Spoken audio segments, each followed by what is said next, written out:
First of all, giving all thanks and honor to the supreme intellect of the universe, to Elohim Abraham, Elohim Yitzchak, and Elohim Israel, the great, mighty, and revered God, the Most High God, who indeed is our creator, maker, owner, and possessor of all things and everything. Hallelujah. Before I go any further, I would open up with the tefillah or prayer. Hallelujah. Hallelujah. To the God of our forefathers, to the God of Abraham, to the God of Isaac, and to the God of Jacob. To our creator, our maker, our owner, our possessor of all things and everything, we humbly beseech thee, O great King. We say, Todah Yehovah, for allowing us to know that you are God, for opening up our eyes to knowledge, wisdom, and understanding. We say, Todah Yehovah, for giving us a culture, for giving us a heritage, for giving us a holy tongue, O great King. Todah Yah, for your laws, your statutes, and your commandments. O Heavenly Father, we humbly beseech thee and ask that you watch over Israel on the four corners of the earth, the north, the east, the west, and the south. We ask, O Yehovah, that you watch over those who are hurting spiritually, those who are hurting mentally, physically, emotionally, or financially, O great King. We ask, O Most High, that you watch over Israel in the houses that call upon your name in truth. O Heavenly Father, if it be your will, Bavakushai, get us under one accord, O great King. O Heavenly Father, I humbly ask that you bless the congregation of Shema Yisrael, bless the leadership of Shema Yisrael, bless Chief Prince of Port, Ben Zabun, O great King. Continue to be with him, guide him, shield him, bless him with ample substance, O great King. Continue to give him the strength to lead his section of Yisrael that you blessed him with, O great King. Allow the works that's put forth out of Shema Yisrael to please you and inscribe it in the book of life of righteousness, O great King. O Heavenly Father, we ask that you watch over our brothers and our sisters in Ben Yedai. O great King, continue to let them stay together while they're out in the wilderness. And if it be your will, let that house, the house of Ben Yedai, be built better than before, O great King. For all praise is due to your high and holy name. Hallelujah. Hallelujah. Hallelujah. Amen. Amen. First of all, giving all thanks and honor to the supreme intellect of the universe, to the God of our forefathers, Elohim Abraham, Elohim Yitzchak, and Elohim Israel, the great, mighty, and revered God, the Most High God, who indeed is our creator, our maker, our owner of all things and everything. Hallelujah. Giving respect to our God, Yehovah Sabaoth, the God of hosts, for the breath of life. Giving respect to our God, for health, for strength, for family, for opening up our hearts, opening up our eyes to his divine law. Next, giving respect to our leader, the leader of Shema Yisrael, Chief Prince Sabor, Ben Zabun, asking that the Most High continually be with him, guide him, shield him, bless him with ample substance, give him health, give him strength to physically go on in his life, to bless his family, asking that the Most High God be with the second in command, his oldest, Prince Nathaniel, being Chief Prince Zapor, Ben Zabun, asking that the Most High God be with him, guide him, shield him, bless him, give him the strength to take on the burden that will soon be upon his shoulders. Giving respect to Prince Nathaniel Ben Levi, the leader of SOG, the Sons of God of Shema Yisrael, asking that the Most High God continue to be with him, to be with his heart, to be with his mind, to give him strength, to give him vision, to give him insight, to lead those group of men. Asking that the Most High God be with everyone in Shema Yisrael, all my brothers, all my sisters, all the elders, all those that put their hands forward to make Shema Yisrael what it is. Asking that the Most High God be with all Yisrael. Asking that the Most High God be with those who are hurting, whether we know they're hurting or those that may be hurting silently. Asking the Most High God once again to be with the house of Ben Yedai, and asking the Most High God, if it be his will, to let that place get restored, to be better in the worship of the Most High God. Being that words have power, we ask that the Most High God, if it be his will, let all of Israel come together under one accord. If it be his will for our holy days, that we can celebrate them together again as a people, if it be the Most High God's will. Thanking the Most High God just for our life, for living, for having a heritage, for having a culture. I thank the Most High God for all of you that tune in, whether live, whether it be throughout the week, whether it be a month from now. But the main thing is to get something from the teaching. So we thank God for your lives, the family that's online, that support every Shabbat, the ones that support every Erev Shabbat, those that support the Torah classes, or whatever's done online. We thank God for you and your lives also.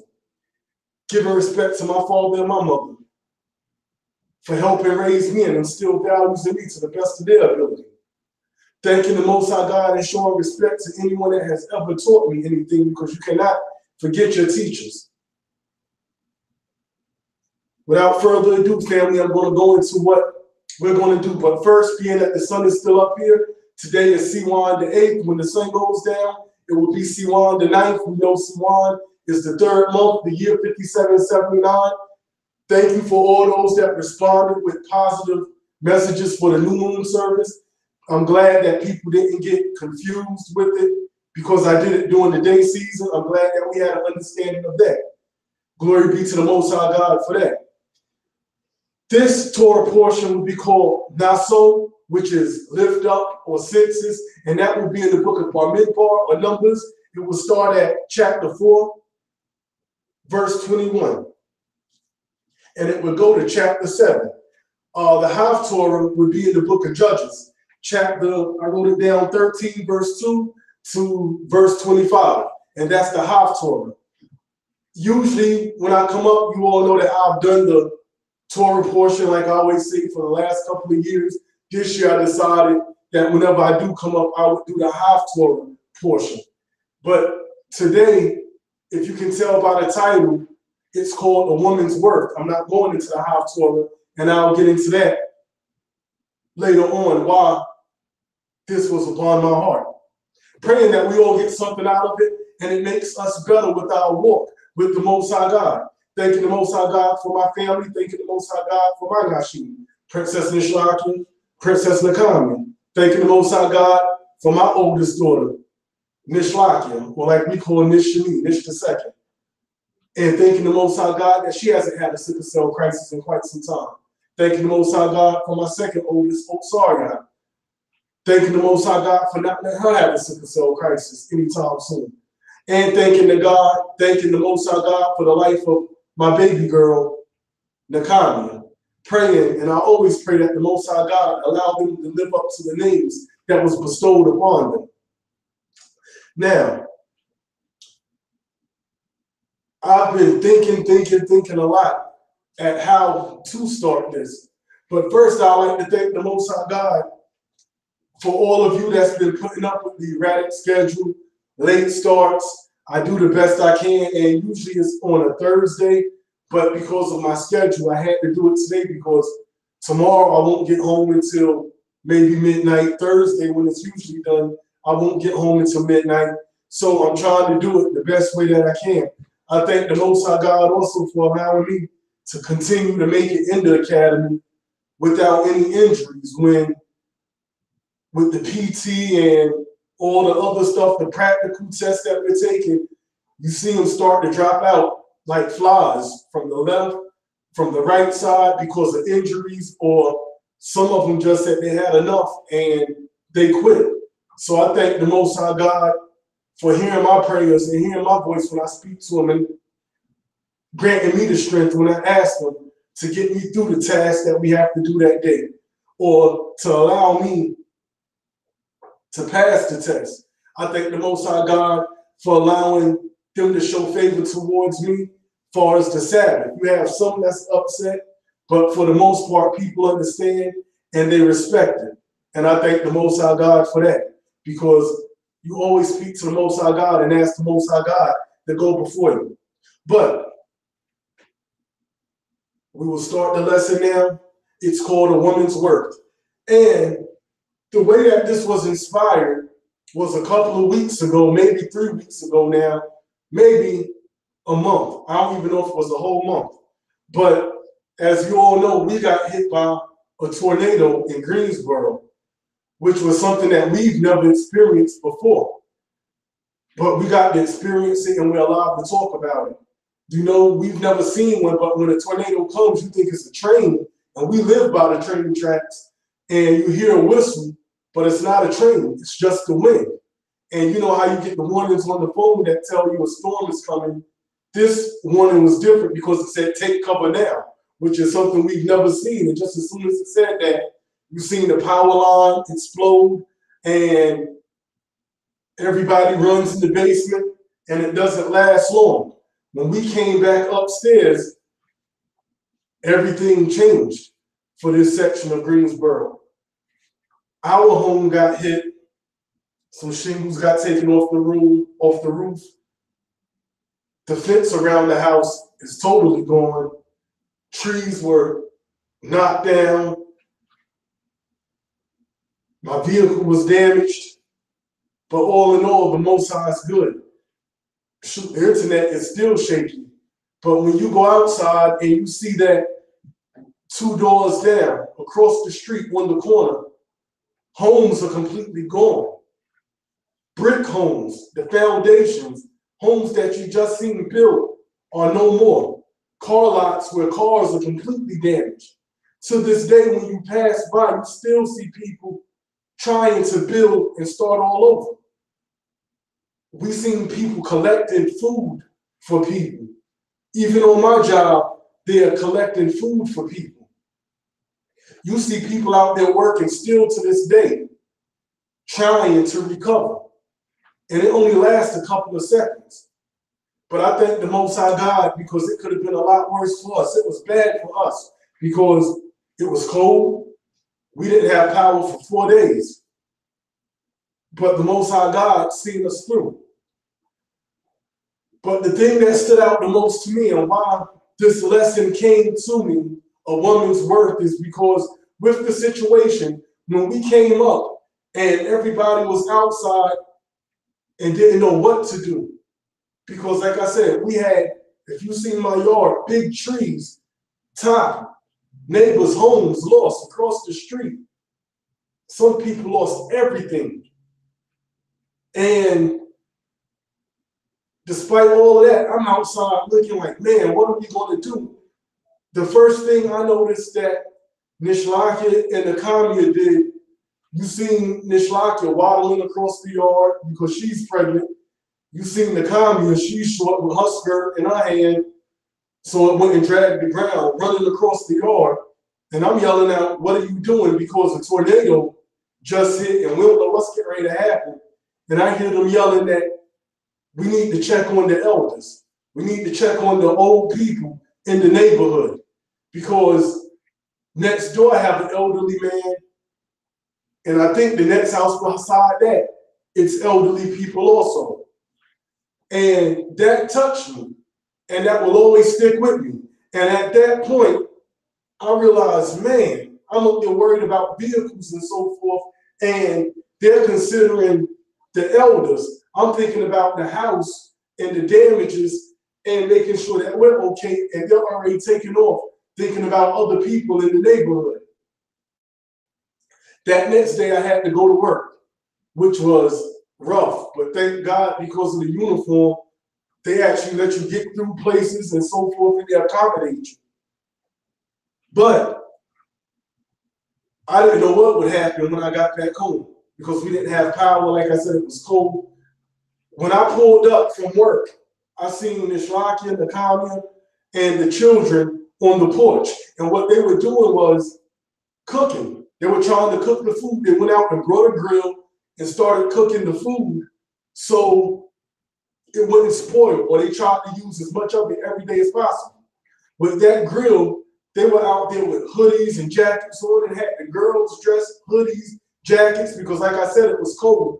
They didn't just use that grill to cook food. They used that grill as heat because we didn't have no heat, no power. So we had nothing. The grill was the heater. And as time went on, every day I came home to a hot meal. It was on the grill, but it was hot every day. And then, you know, children get fidgety when there's no power. You have to try to keep them occupied. And when I heard what they did with one of the vans, how they made it kind of like a drive-through movie on wheels, where they put the seats, reclined the seats back turned on the DVD player. They went, got gas, filled it up, turned it on so the movies could play. To get the girls' minds off everything, they put DVDs in to keep their mind off of everything. And it was kind of like a drive-through movie, and the girls enjoyed it. They had juices, potato chips back there. Oatsy made tickets and handed out tickets, and it was like an actual movie. And when I rolled up from work and I seen that and seen them making it work, and we still had no power and electricity, that's when I realized, and it hit me, looking at everything that these two women did in the event of this tragedy, that our women shine the brightest in adversity.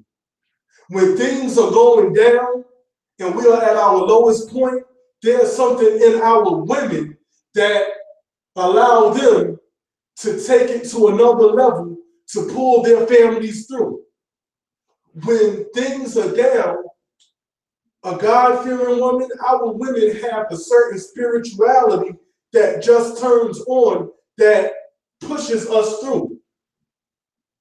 That's why I thank God for them, and that's where this lesson is coming from. Not to highlight Naphtali and Nishlackyah so much, but I thank God for them. But I will say that it's to highlight all of our women, and I'm going to do it through teachings, and to show that this is why we have to uplift our women.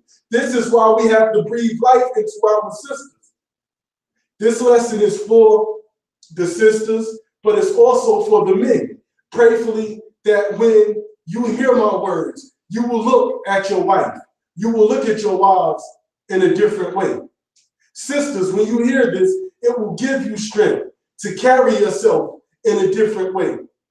It will give you that strength when you hear these words to know that you are descendants of great women, and that spirituality and that strength that was in these women are in you also. You just have to activate it. And you can't let anyone take that from you. So I thank God for them. And I will say this, I don't talk much about polygyny, as everyone knows. When they ask, some people said write a book, some people said, well, they offered me to do interviews, and they still do. I spoke on it once on a line, and I just don't speak on it. It's rare that I even respond when people ask me to. But I will say this about polygyny. One of the beautiful things about it is the help that you can get from having two wives and them working together. Because I've been with Nishlackyah since I was 17, and I'm 37 now. And I've already seen their situations when the chips was down, that she would be able to hold the family down by herself and let me do what I have to do. There are times in my 6 years with Naphtali that she has shown that when the chips are down, she can persevere and tap into that spirituality and make things work. So if I only had Naphtali or I only had Nishlackyah in that situation, guess what? I have no doubt that neither one of these women would not be able to hold it down. In fact, they would be able to hold it down and still did everything they did. But the advantage of polygyny is this: being that Nish is pregnant, she fell ill. Naphtali was able to pick up the slack and do a lot of the running, do a lot of the cooking, make a lot of the moves that Nish just couldn't do at that time because she was physically incapable of doing it. That's the blessing of polygyny. That's the blessing of familyhood. That's the blessing of two women being able to work together. And it's not so much for me, but it's for the glorification of the Most High God. And for them both to realize that in a marriage, if your desire is your husband, unto your husband, what I want is for them to get along. And thank God they do get along. Thank God that it's putting me to listen to them and hear their voices. But that's one of the advantages, that when one falls ill, the other one can pick it up and don't gripe and complain about it, but get things done in that time of adversity. So like I said, when I seen all of that for these 4 days, it made me have a new respect for both of these women. And like I said, that's when I really realized they've been good for all these years. But when something like this happened and they say it's life-changing and life-altering, I won't look at them the same no more. That's why I said our women shine the brightest when the chips are down. And that's what made me start to go through history and start to look and validate this through Torah. So the first place I'm going to go is Proverbs, chapter 12. And I'm going to start at verse 4. And I'm going to show the greatness of our women. Because one of the things that we make a mistake and do, that when we serve God, we think a lot of the times that with our teachings, and it's no slight on our teachers, but it seems like a righteous or a great woman was an anomaly in our history. But if you look at it throughout our history, righteous women came about a lot. Some of the times we overlook some of their great deeds, or we touch on their great deeds, but we really don't get into depth with their great deeds. What I decided to do was actually try to go into depth some with their great deeds and get a better understanding of maybe what was going on or the time frame. And the biggest part about this is when I speak is for us to realize, sisters, that you came from these women. You have that inner strength that these women display. Activate that. Brothers, we have to realize that our sisters are great. And one of the things that I'm sitting back and realizing, and it hurts my heart when I see that we start to lose sisters. We can't lose sisters. It's our job to protect our sisters. It's our job to make our sisters one. It's our job that when we ask our sisters, you know we love you, you know that you have an important part to play, that they can give a resounding yes and know what's their role within the nation.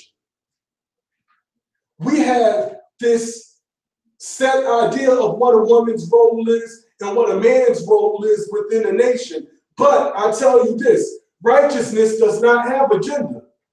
Righteousness does not play favorites. So my whole point of this is also to try and save marriages. That when you hear these words, brothers, look at the women that's in your life. Hear these words. Start looking at them like you see them on the Sarah, because they're descendants of them, of that woman. Our goal is, brothers, when we hear these words, let's look at those women in our congregation. Let's look at those women within our nation that are deserving of it as offspring of these women that's going to be spoken about. Sisters, when you hear this, get the strength and realize that you are descendants. You have greatness in you. When the chips are down, y'all don't run away. Y'all step up. Brothers, realize that we're only going to go as far as the women, because the women are the face of the nation. But we also, as men, have to have an accountability and realize that when the nation is off and that the women are off, it's because we're off. Why do I say that? Because we're the heads. We're the leadership. With that leadership comes great responsibility. With that title of being a rosh or a head comes great responsibility. It's just like in a basketball, on a basketball team or any team. Before the players start to get traded, when the team is doing bad, guess who goes first? The coach is the first one to go. Why? Because he's the head. We're the head. The coach gets the head. The coach has to explain why they lost. That's the same thing with us. If the nation isn't prospering, we have to answer to that as men. And a lot of it is, you hear our sisters that fell to the left, that fell to the right. A lot of it is that they feel like they were oppressed. And this is why I love the idea of the Rev Shabbat that Chief Prince said, let the sisters teach. But with letting the sisters teach, let us realize that the Rev Shabbat service isn't a service that's conducted by sisters for sisters. Support those sisters when they teach, brothers. Sit down and listen to what those sisters have to say. Because when they're speaking for all of Yisrael over here, not just for sisters. It's not just a sister's teaching. When those sisters make those lesson plans, I'm sure they just don't have sisters in mind. They have the nation in mind. So that's what we have to do. We have to make sure that we support, we sit down and give our all and listen to what our sisters have to say also. Let's go to Proverbs chapter 12, verse 4.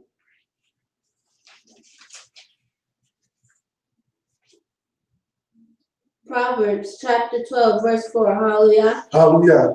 A virtuous woman is a crown to her husband. It says a virtuous woman is a crown to her husband. A godly woman, a good woman, is a crown to her husband. A crown is something of value. A crown is something of splendor. A crown is something that can be seen. A crown speaks for itself. A crown shows that whoever is wearing it is royalty. It says a virtuous woman is a crown to her husband. But let's look at it on a broad scale also. A virtuous woman is a crown to her nation. Virtuous women are crowns to the nation. This is why you all are so important, sisters, because the Most High God looks at you in a certain way. And if the Most High God looks at our sisters in a certain way, we as men have to look at our sisters in a certain way and show that value and make them feel value also. Of course, this lesson, like I said, came from what I seen with my wives. But all of our sisters at some point when the chips were down, I know they pulled through. You know how you would always hear Chief Prince say that it was the women back in the day that held the houses down when the men would come in and they would be messed up from drinking because they had a hard day or looking for work and got depressed. They would put that man in the chair, make sure he ate, make sure the children were done. Because during those times were hard, but guess what? The women held the families down. And this is why I'm going to keep speaking on this. And I also have a lesson plan that I wrote talking about godly men, and I'm working on that one. But this right here is to show the value of our women through history. So now, virtuous women, you all are a crown to the nation. Let's not downplay the value of our women. Let's exalt our women. Let's exalt our daughters. The thing that's so important also is for our men to teach our sons the importance of our women. It's important for us parents to teach our daughters the importance of them developing a relationship with the Most High God without a man. To let them know that they have to marry God first before they look at any man, because God is the source of all their resources. We have to instill that in our girls. Let's go to Genesis chapter 2.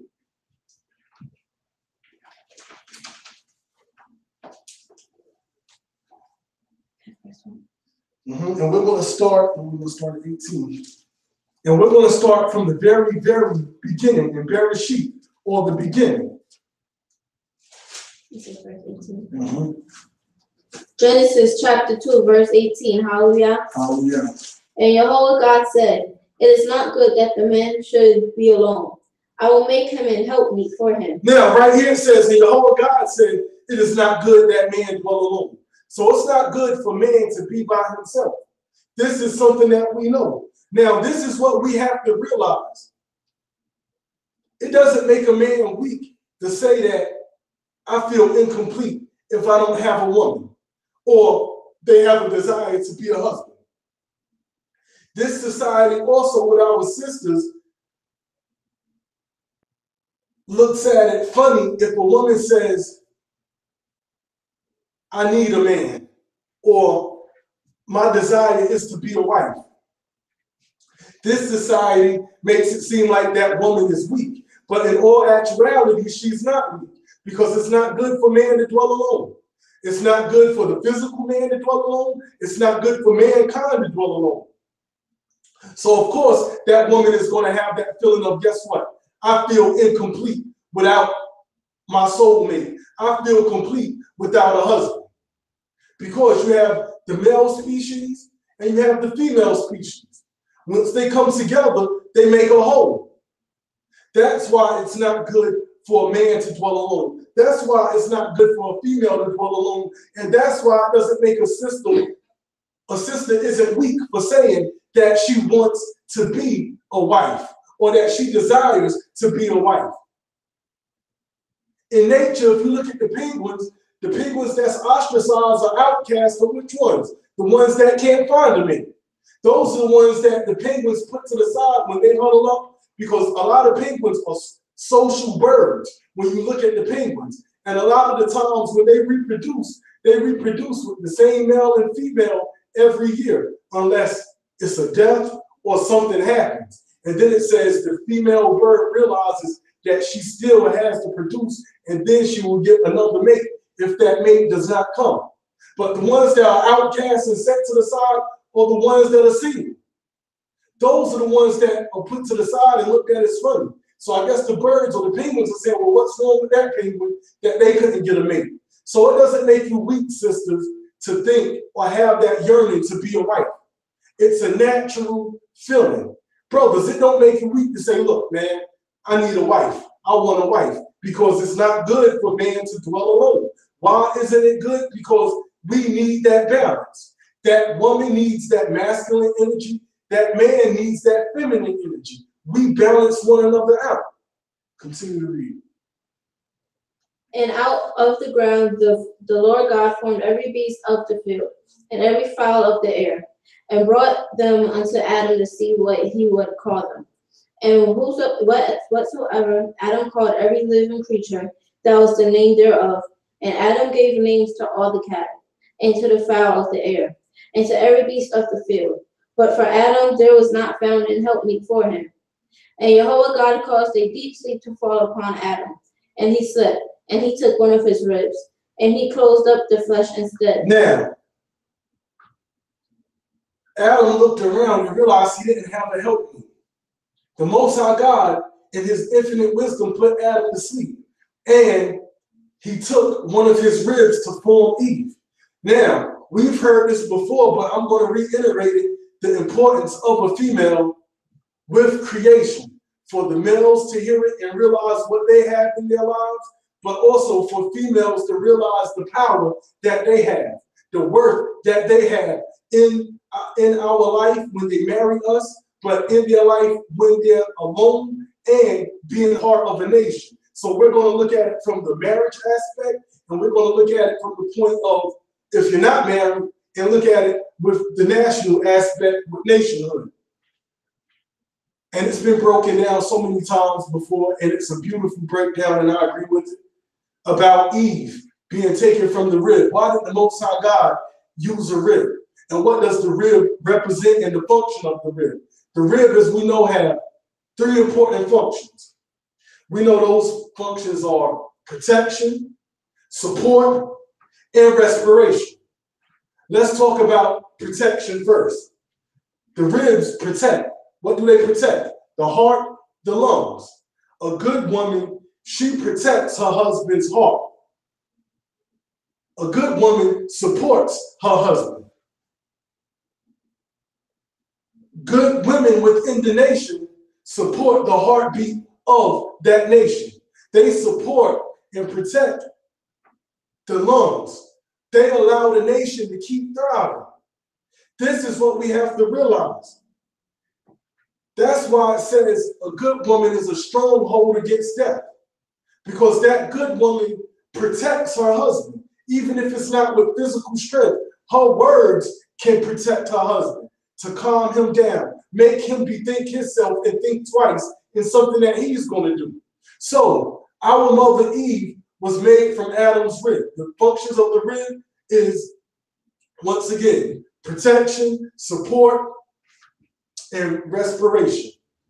That's what a rib does. So when you get a wife, realize when you have that wife and you marry that wife and you all become one flesh, that woman that's next to you, brothers that's listening to this, look at that woman or those women and realize their function is to be your protection.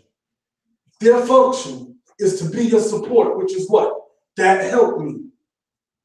A good woman or good women, they do help with respiration, because when life hits you, guess what? They make it easy for you to breathe.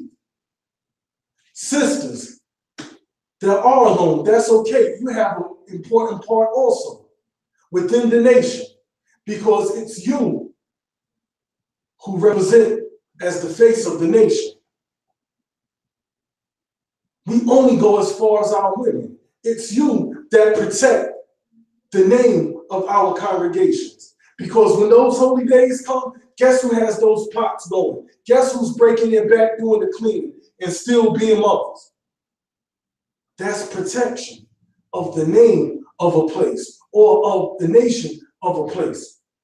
The first thing that people ask is, when they're out on the streets teaching, after a while, where are the women at?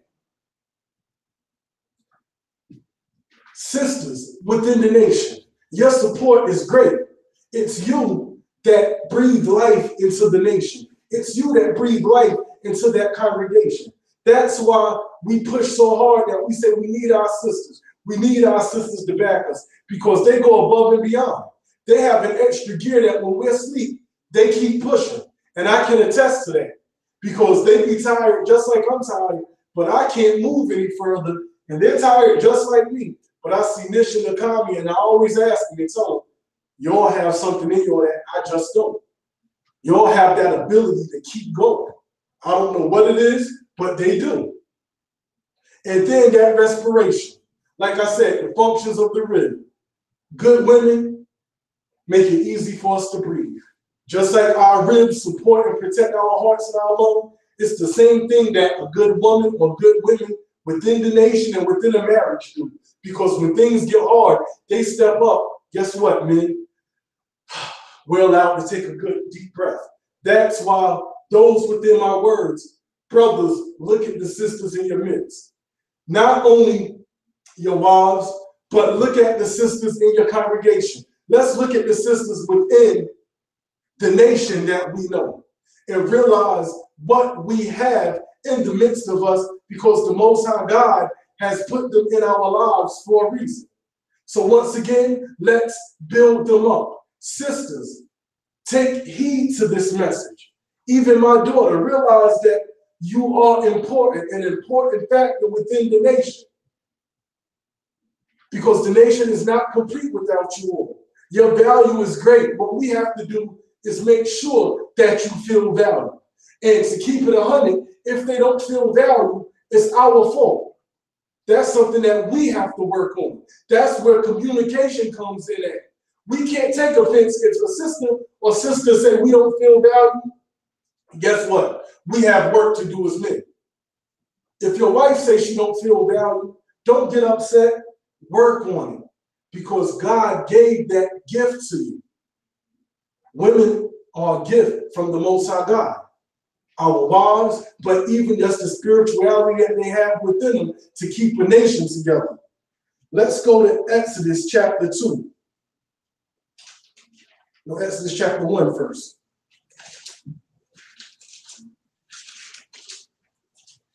Exodus chapter 1, we're going to start at verse 8. Exodus chapter 1, starting at verse 8. Hallelujah. Hallelujah. Now there arose a new king over Egypt, which knew not Joseph. And he said unto his people, Behold, the people of the children of Israel are more and mightier than we. Come on, let us deal wisely with them, lest they multiply. And it come to pass that when there falleth out any war, they join also unto our enemies, and fight against us, and so get them up out the land. Therefore they did set over them. So now, you have a Pharaoh that did not know Joseph. And he realized that, hold up, the Hebrews are more than us. So he's saying we have to deal wisely with the Hebrews. Because if we get into a beef with other nations, the Hebrews may join them and overthrow us. So he comes up with a plan. Read. To afflict them with their burdens. And they built for Pharaoh treasure cities. This was an ingenious method, because while there was peace, guess what Pharaoh did now? He set taskmasters up. He set oppressors up over the Hebrew people. The reason he did that to multiply their burdens, that was smart to do. Do you know why that was smart to do? Because when a people is so occupied with survival, that's all they can see and think about is survival. I'll never forget that quote. I'll have to look it up from the scientists again, but it was a study that he did. And he put animals in a situation that all they had to do was survive. And then he related it to people and said, if you give people a choice, well, not a choice, but if you give people or put people in a situation where all they can think about is survival, they can't see past survival. Why? Because every day for a person that has to survive is life and death. That's what he did. He kept the Hebrews so busy with their burdens, work, work, work. They couldn't think about anything else but trying to get through the day and survive into the next day. They had no time to raise up and try to fight. They had no time that if something happened to go latch on and overthrow the Egyptians. So he set taskmasters up over them. Read. Phidon and Ramesses. But the more they afflicted them, the more they multiplied and grew.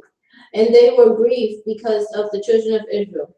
And the Egyptians made the children of Israel to serve with rigor. And they made their lives bitter with hard bondage, and mortar, and in brick, and in all the manner of service in the field. All their service wherein they made them serve was with rigor. And the king of Egypt spake unto the Hebrew midwives. This right here is where we're getting ready to start. Right here is what I want to highlight for our sisters. I was always taught when I first came into law, do not ever, and this is what my teachers told me at 15, 16, said don't ever forget these two women names. When I was tested, I was asked the name of these two women. Said never forget their names. And then when you start to get older and you start to have a love for your people and you start to develop, you start to see the importance of these women. Sisters, you are descendants of these great women. That's why don't look and say, oh, they were just midwives, because of these women right here. God had a plan, but because of these women, you have to realize if it wasn't for them, there wouldn't be a Moses. There wouldn't be great men. Because wait till you see what happened. And in doing this, we were oppressed. Guess who set off the revolution to put things into play? It was the sisters. Because the men were working out in the fields. They built Pithom, they built the city Ramses. All they could think about was surviving. So now, here's the Hebrew oppressor, Pharaoh, going directly to the midwives. And I'm sure there might have been more than these two midwives, but I guess these were midwives that were really good at what they did, and they were known. Read. Of which the name one was Shiphrah, and the name of the other Puah. May their memories be blessed. Shiphrah and Puah, two midwives that set a revolution off with event after event, just by them doing what? We shall see. Go. And he said, when ye do the office of a midwife to the Hebrew women, and see them upon the stools, if it be a son, then ye shall kill him. But if it be a daughter, then ye shall live. Now, you have to realize, these are Hebrew midwives, Hebrew women. Pharaoh, the king of Egypt, is giving them a direct order. Look at the heart of our women, saying, because he's seeing that the Hebrews are multiplying, we are multiplying. These are our foremothers. Sisters, these are where you come from. That's why after that event happened, and I seen them, and they were able to, look, they were boiling water on a grill for our children to take baths with when things happened those 4 days. Man, I wouldn't have known how to warm up water or even consider warming up water on a grill to take a bath. And then you should see the way they did it, because it was in pots, aluminum foil over it, then the charcoal, they close it. I would have never thought of stuff like that, just so these girls could take warm baths. That's what made me say, when the chips are down, our women shine. That's what made me start reflecting on this. This is what we have to look at. When we look at our wives, when we look at our sisters, you know how we start to gain more respect for them? Think about Shifra, think about Pua, and realize that those women in our nation, our wives, are descendants of them. Sisters, how do you build yourself up and hold your head up? Realize that you have a greatness in you. That when times get hard, you have a spirit in you. Think about Shifra and Pua. Pull strength from them. Brothers, teach your sons about the greatness of our women. Teach our daughters about the greatness of our women and the part that they play within the nation. Because this right here is a revolutionary act. Why do you say it's a revolutionary act? Because you're going against the norm, and most people that revolt are oppressed. Pharaoh was telling these women how to do their job and telling them ultimately, murder your people, murder your sons, murder your nephews, murder your godsons. Read. But the midwives feared God, and did not as the king of Egypt commanded them, but saved the men children alive. It said, but the midwives feared God, feared Yah, and defied Pharaoh. And that's the greatness of our women. When things went down and I start to go through this book, it's the fear of the Most High God that made these women defy odds. It's the fear of the Most High God that made these women put their lives on the line. And this is what we have to realize with this, that the greatness came from the fear of the Most High God. When the chips were down, it was our women during this time right here that defied Pharaoh and put their lives on the line. And the reason it said was what? Because they feared God. Sisters, you come from God-fearing women. Men, look at your women and realize they are God-fearing women. All men in the nation, look at those women and the ones that are in righteousness and that are striving, because you can't couple all of them together. But those that we know are striving, realize they come from Shifra. They come from Pua. They're descendants of these women. Speak this greatness into our daughters. Let them know that, hey, you have strength, that you're special. You're special in the eyes of God, but you're special within this nation. Don't ever walk with your head down, because your greatness has been documented. Shifra and Pua, they defied Pharaoh and said they're not going to do it. Why? Because they fear the Most High God. And this is what we have to realize. When reading this, and what I realized when looking at that out there, when I saw Nish in the comment in the yard, going to check on the elders, sometimes we lose ourselves. And this is what I tell my daughters, and I sit down and I tell them, I'm going to tell it to the women also. Your desire is supposed to be to your husband. We understand that. But let's not lose yourselves. Men, do not let your wives lose themselves. Men, do not let the sisters in the nation lose themselves. Because a lot of the times we, and this is taught just to make us all better, a lot of the times we can lose that, and women can lose that also in the works that they do for God in the house of God is to please that man. Or the deeds that they do is to please that man and get the accolades from that man. What we have to do and what we have to encourage is that the works that's in the house of God, or that's to be done in the congregation, is to please God first. So if you're going hard in the house of God, and you got your husband and pleasing him on your mind more than pleasing God, you have missed the point, because it is God that blesses. And when you see it, men, give compliments. That's what I tell my daughters. When you do and you do good, when you get older, it's not to disrespect the man, but know that God comes first. And men can't get upset in that because God comes first. That touched me when I seen them. They didn't even regard, they seen I was fine, but they didn't regard nothing else. After that, they took off and started looking out for the elders and checking on them. The works that they do in the congregation that touched me when we were in Shema and even when they went to Georgia, it's because they do for God.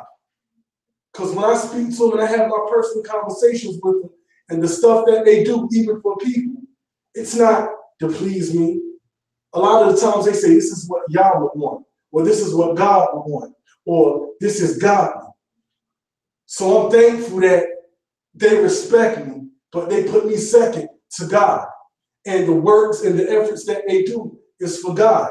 There's times when there's things that I don't want them to do. And they'll sit and talk to me collectively or by themselves and say, now, this is God. This is something that the Most High God would take pleasure in. And I can't argue with it. After that, I'll be like, you know what, you're right. Go ahead. But the thing is, it's just the husband side that you don't want them to stretch themselves thin or burn themselves out. But when a woman is dedicated to God, let that woman fly. Let that woman put her works in for God. Brothers, let your wife do works for the Most High God. Sisters, put your works in for the Most High God because you have your own relationship with the Almighty. Shiphrah and Puah definitely had a relationship with the Most High God to defy Pharaoh. When the chips were down, and that's what you're going to keep hearing, when the chips are down, it was the women that stepped up. So do you see the value that you have? Because even if everybody didn't know about it, God seen this. Read. And the king of Egypt called for the midwives and said unto them, why have ye done this thing, and have saved the men children alive? And the midwives said unto Pharaoh, because the Hebrew women are not as the Egyptian women, for they are lively, and are delivered ere the midwives come into them. Now, there are so many different ways to look at this. The first way to look at this is, they said Shiphrah and Puah. Some people said, being that Pharaoh didn't go in there, it was easy for them to say, look, they already delivered the babies because of the work that they had to do and probably had to go right back out and work. But for those science fanatics and those that like science so much, also when you look it up, it didn't necessarily even have to be that they were tricking Pharaoh or using wisdom. It's been proven that women that work or do some type of work while they're pregnant, when it's time to deliver that baby, the women that work, their labor or their childbirth was reduced by hours because they stayed active, as opposed to the women that didn't do anything. So it's good on the body if you can, and you can tolerate it, to have a little movement, because it may allow you to have an easier delivery. So this is what they were saying that the Israelite women are different. By the time we go in there, they already have the baby delivered already, Pharaoh. And they're saying it with a straight face, knowing that any resistance against Pharaoh's order, command, decree is a death penalty. But these women were willing to put their lives on the line. Why? I said because they feared God more than they feared Pharaoh. Sisters, do you see what you're coming from? From the beginning, you have that strength that the Most High God put in you. This is why we have to respect and cover our women. Because when the chips are down, they're going to have our back. When the chips are down, they're going to press forward, especially those that cleave onto the Most High God. Women are important. They're so important that when we get together, it says that a man shall leave his father and mother and cleave unto his wife, and they become one flesh. Now, do you know the esteem that a woman has to be on for the Most High God to put that in as a command to leave his father and mother house and cleave unto his wife, because fathers, well, sons and mothers have a relationship. Sons love their mothers. Don't get me wrong, they love their fathers too. But it's something about a son and a mother relationship. Just like it is with a father and a daughter, daddy's little girl. Most of the time we have to look and ask ourselves, do we want our daughters to marry a man like us? If the answer is no, we have to tighten up then. But for the Most High God to command that that man shall leave his father and his mother house, that shows the esteem that we have to hold that woman with. Because we love our mothers. But it says, cleave unto that wife. Cleave unto that wife. Sisters, realize how special you all are. That it's commanded that we leave our fathers and mothers and cleave unto you once we become that unit. We're cleaving unto you for what? To do the function of that rib, for that protection, for that support, for that respiration, all the functions of a rib. That's what we're cleaving to you for. The women that's in the nation, just as important. If you're single, just as important. Because we're cleaving unto every single one of you that call upon the Most High God in righteousness to help us make it through captivity. Just like Shiphrah and Puah did at this point. Continue reading. Therefore God dwelt with the midwives, and the people multiplied, and waxed very mighty. And it came to pass, because the midwives feared God, that he made the houses and Pharaoh charged all his people, saying, every son that is born ye shall cast into the river, and every daughter ye shall save alive. Now, it said, therefore, God dealt with the midwives, and the people multiplied. God dealt with the midwives. The midwives did this because they knew it was wrong. They wasn't looking for a reward. But it said what? It said, and it came to pass because the midwives feared the Most High God. These women put themselves second. They put nation first. Nation over self. So do you see that the foundation and the movement started from two strong women? That's why I feel good to be a woman. Brothers, once again, look at that wife. Look at those wives. Just look at the sisters, and I guarantee when you start looking at them and you keep in the back of your mind, they're descendants of Shiphrah, they're descendants of Puah, they're descendants of the other women I will start talking about, that you'll start treating them different, that you'll start to consider how they feel even more. Sisters, when you start to keep that in the back of your mind, I can't carry myself like this. I'm a descendant of Shiphrah Puah.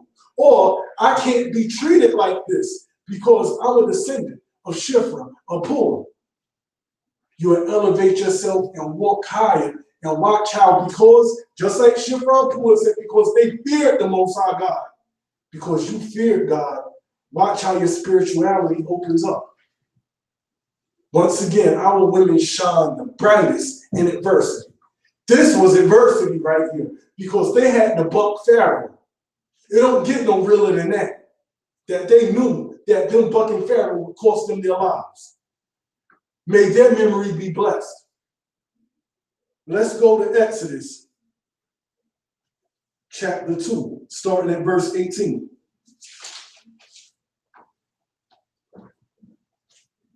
Exodus chapter 2, starting at verse 18. Hallelujah. And when they came to Reuel, their father. Let me see. Exodus.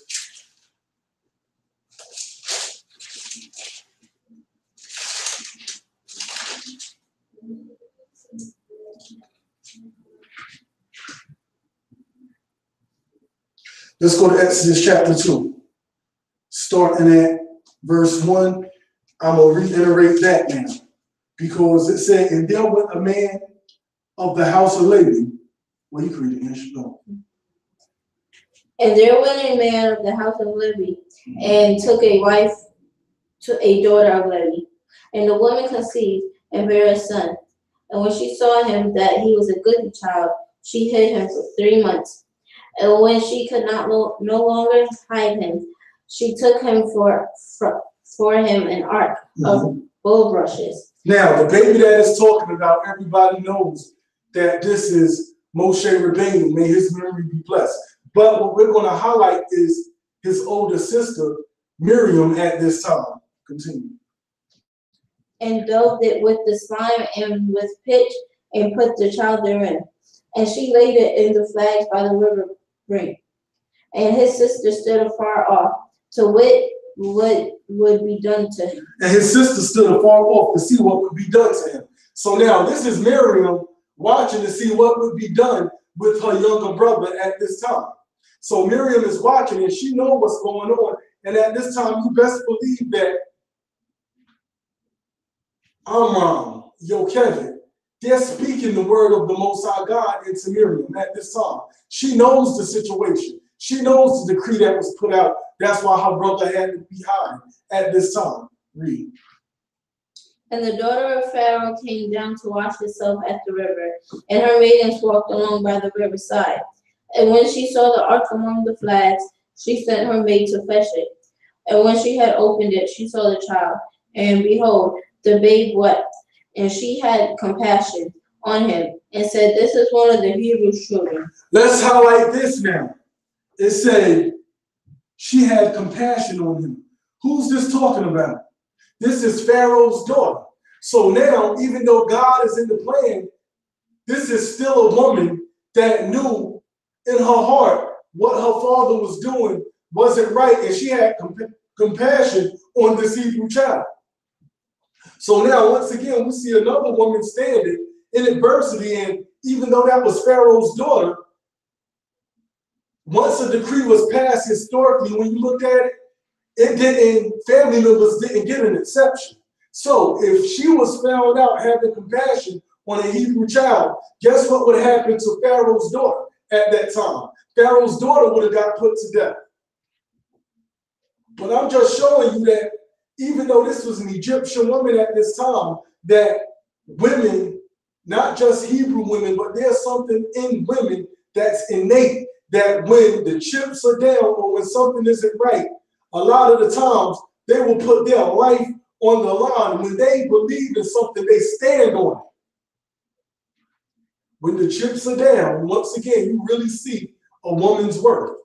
When the chips are down, you see the value of our women. That's why the message is support our women. Men, make them feel special. Because look up the line that they come from. Sisters, walk in your true divinity. Walk with the Most High God. Cleave unto the Most High God. Study. Elevate yourselves. Teach your sons, once again, to love, honor, put their life on the line for their women. My father told me the story, and I'll never, ever forget the story. This is why indoctrination is so important. That he used to always tell, my father said it was a guy that used to always tell his son, when he leaves, he's the man of the house because he's the only man. So when the man wasn't there, somebody broke in. Now, the wife and the daughter or the sister was there also with the brother. But it was already put in him that I have to protect them because when my father isn't here, I'm the man of the house.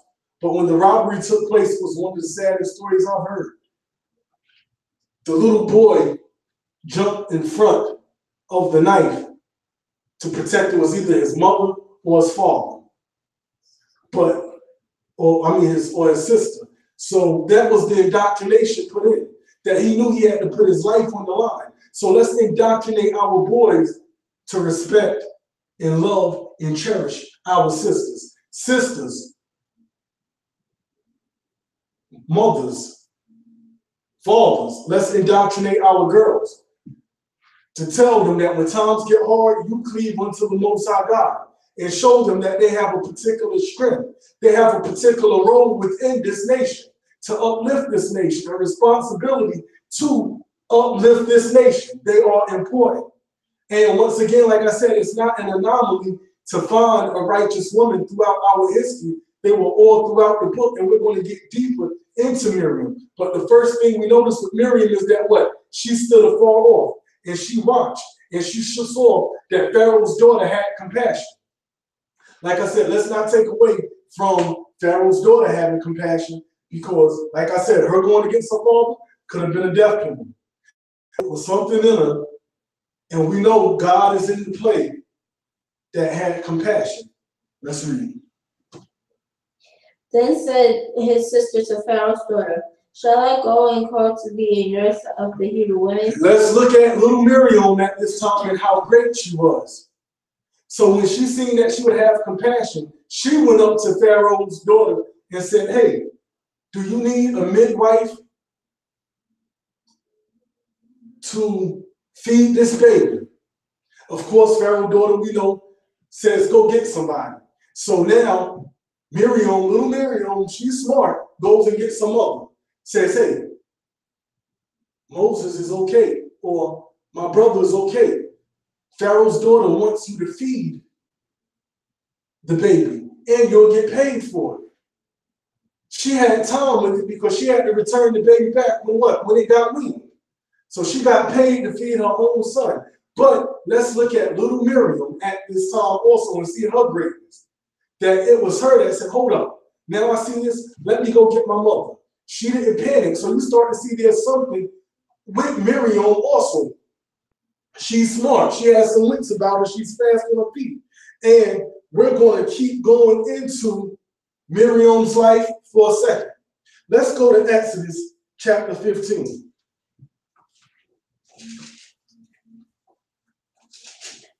Because a lot of the times when you think about Miriam, what do people think? They say Miriam is Moshe and Aharon's sister.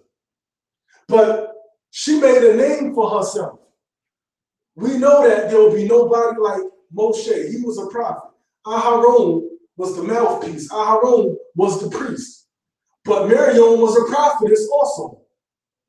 Prophetess are called by God. She just didn't get that title. And you'll see in the book that she was addressed as a prophetess. So in order to be a prophetess, she had to prophesy.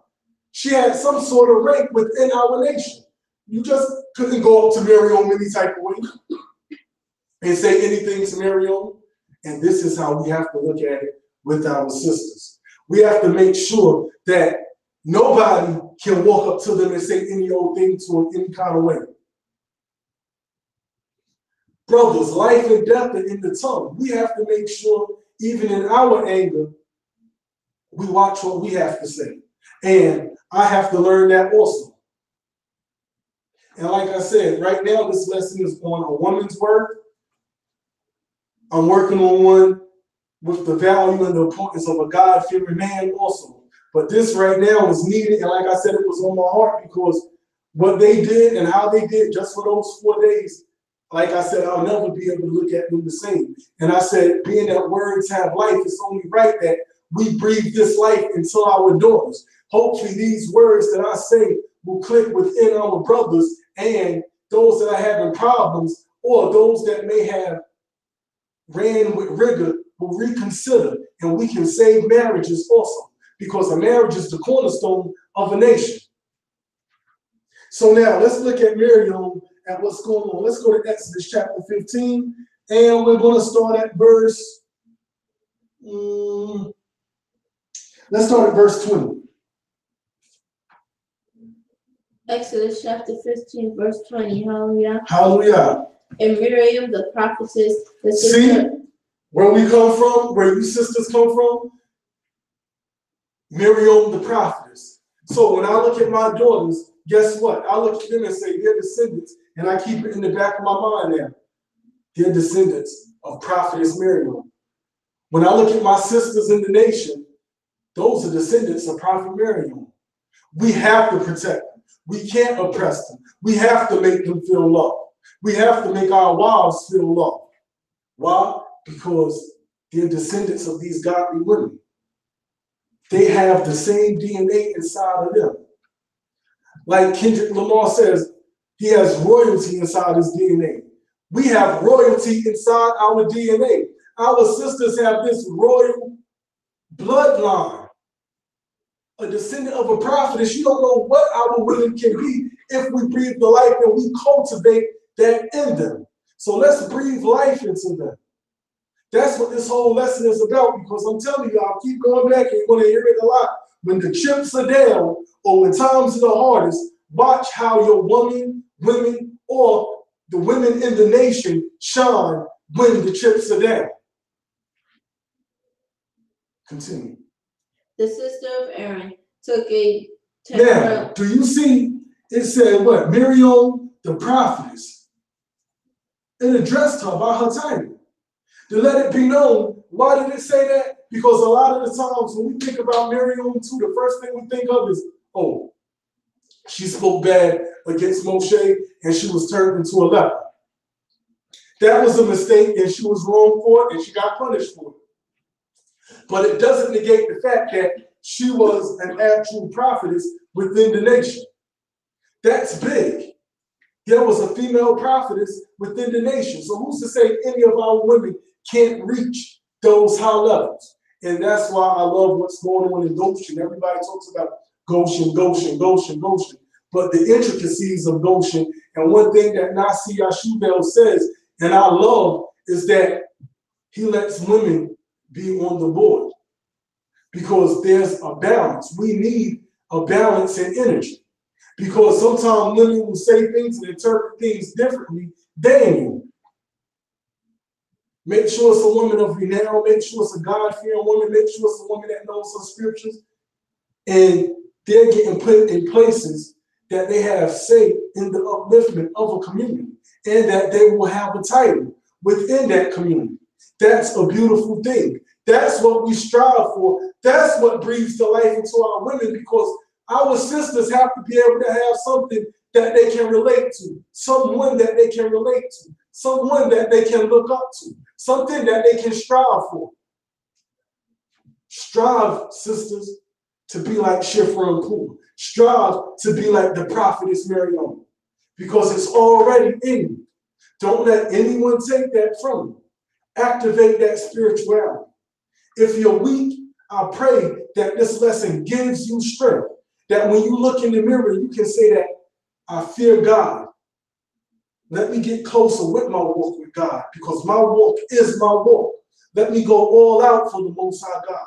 How Shifra and Pua put their lives on the line. How Pharaoh's daughter even put her life on the line. How the prophet Miriam is regarded and how she's revered. So now we see that she was a prophetess. Continue reading. Took a timbrel in her hand, and all the women went out after her with timbrels and with dances. And Miriam answered them, saying, ye to the Lord, for he has triumphed gloriously. This right here is so beautiful to me. This part right here, like I said, a lot of the times I like to go into the Hebrew. People that know, I'll read it line by line, English, Hebrew, English, and to go back. And by no means do I feel you have to be one of those great Hebrew scholars to understand the words better. But I do feel that if you have a little understanding of the Hebrew, it'll help you understand the word better. But we can get an understanding of God's word with it just in English. But if you have a little bit of Hebrew sometimes, you appreciate it more and you get a better understanding. So now when I was reading this back and forth, first I want to realize this. This song that Miriam led the sisters out there with, do you know what's going on right here? Now at this time right here, it says she led them out and said, sisters, let's go. She's leading the people in a song of freedom. When at this particular time, now guess what? We're free at this time. That's the beautiful part about this. At this particular time, this is the first song of freedom while we are free. Because at this time, the chariots and stuff, they're done for. We're now up under the thumb of Pharaoh and the Egyptians. So the song of freedom was actually the first song of freedom led by who? Led by a woman. She set off the revival.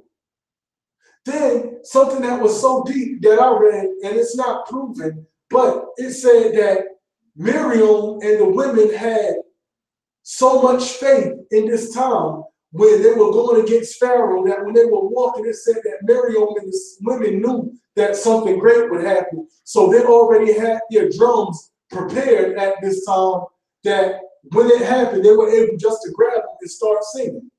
Now that can't be proven, but that was just to show with one of the commentary I looked at that showed the reverence for a woman's spirituality.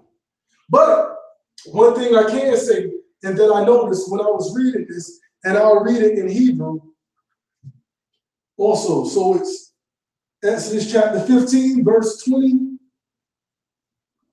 Let me get there.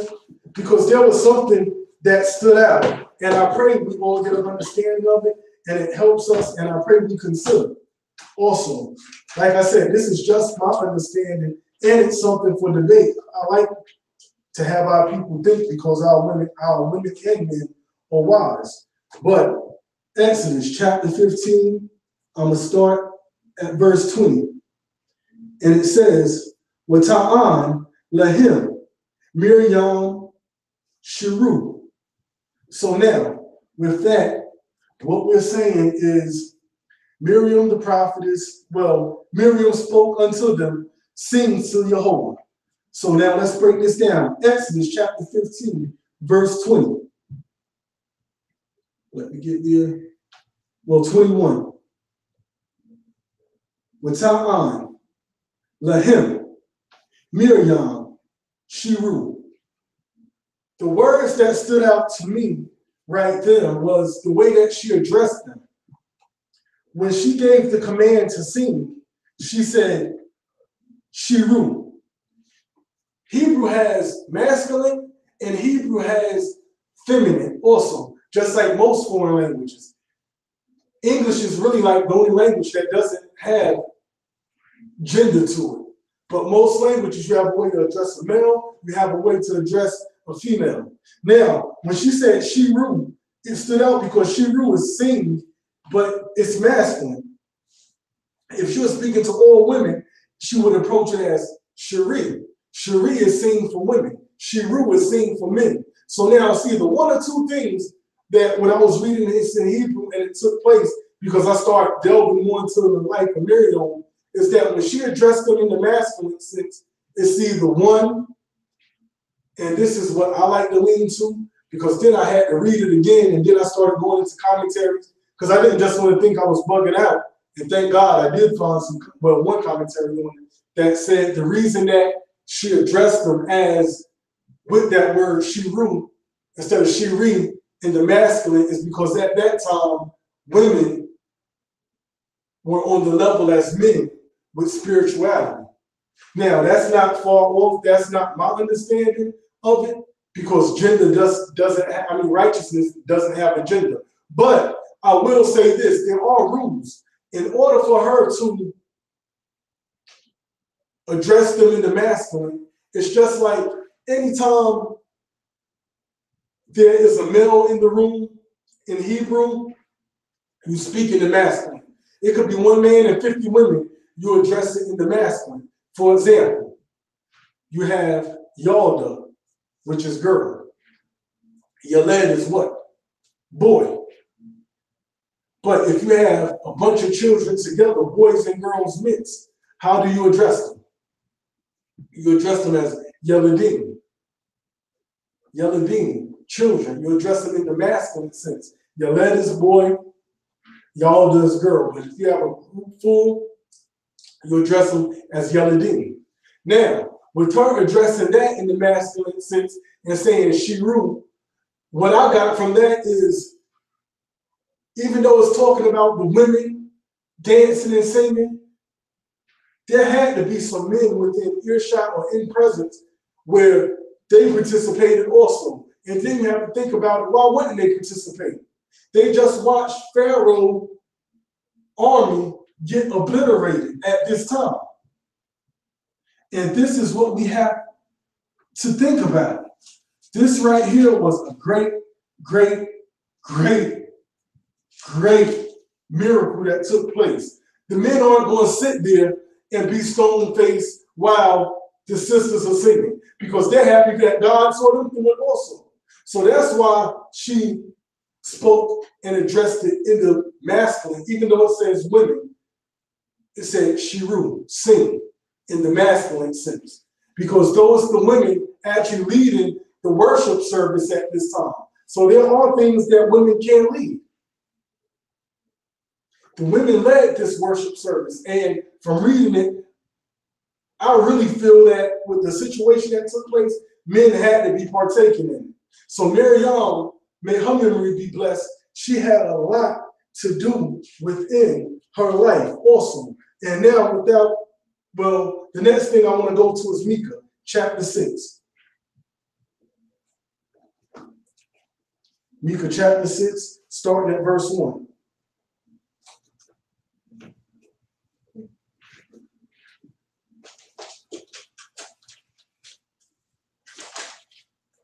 And the prophet Micah is one of my favorite books that I like to read. Micah chapter 6, starting at verse 1. Hallelujah. Hallelujah. Hear ye now what the Lord saith. Arise, contend, thou before the mountains, and let the hills hear thy voice. Hear ye, O mountains, the Lord's controversy, and ye strong foundations of the earth.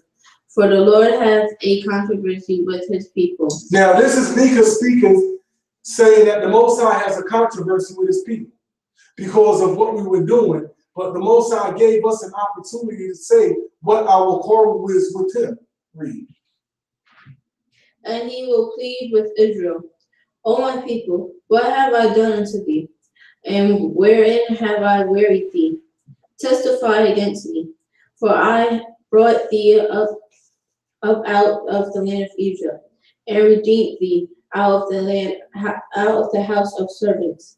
And I sent before thee Moses and Aaron and Miriam. Right there, Micah realized, and this is the Most High saying that he sent before us Moses, may his memory be blessed. Aharon, may his memory be blessed. And Miriam, may her memory be blessed. The Most High God put these three together. He sent great men and great women. Look at the woman that was coupled next to Moshe and Aharon, their sister, but not just because of bloodlines, but because of what she did. She led them in the first song of freedom. She also had to have some type of prophecy or prophesy to be considered a prophet, a prophetess. Sisters, you come from this great line. Brothers, like I said, look at our women today and remember who are they descendants of. Then you will treat them differently. We will treat them better. Same for myself. I'll watch my tone with my nashim because I'm steady mindful of who they are descendants of and the importance that they have within the nation. Our sisters play an important role. Now, with that, let's go to Judges, chapter 4. I have a couple more places. There are a lot more, but like I said, I always start late because of my schedule. I'm going to cut it, but there's a couple of more places to show the importance and the role, but also to highlight when adverse times come that our women step up. Judges chapter 4, starting at verse 1. Hallelujah. Hallelujah. And the children of Israel again did evil in the sight of Jehovah. When Ehud was dead. Judges chapter 4. Judges.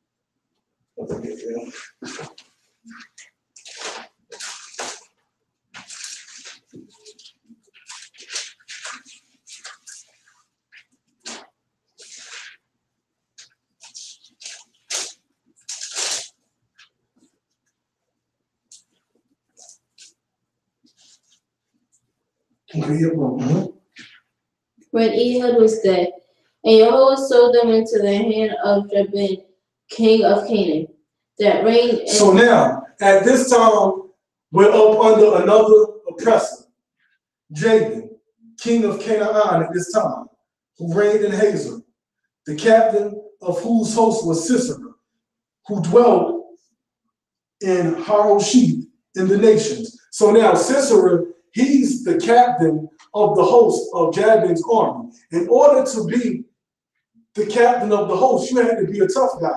There wasn't anything soft about him, and these were the people that were oppressing Israel. I'll read this. It said, and the children of Israel cried unto Jehovah, for he had 900 chariots of iron. In 20 years, he mightily oppressed the children of Israel. So for 20 years, we were up under the subjugation of these people.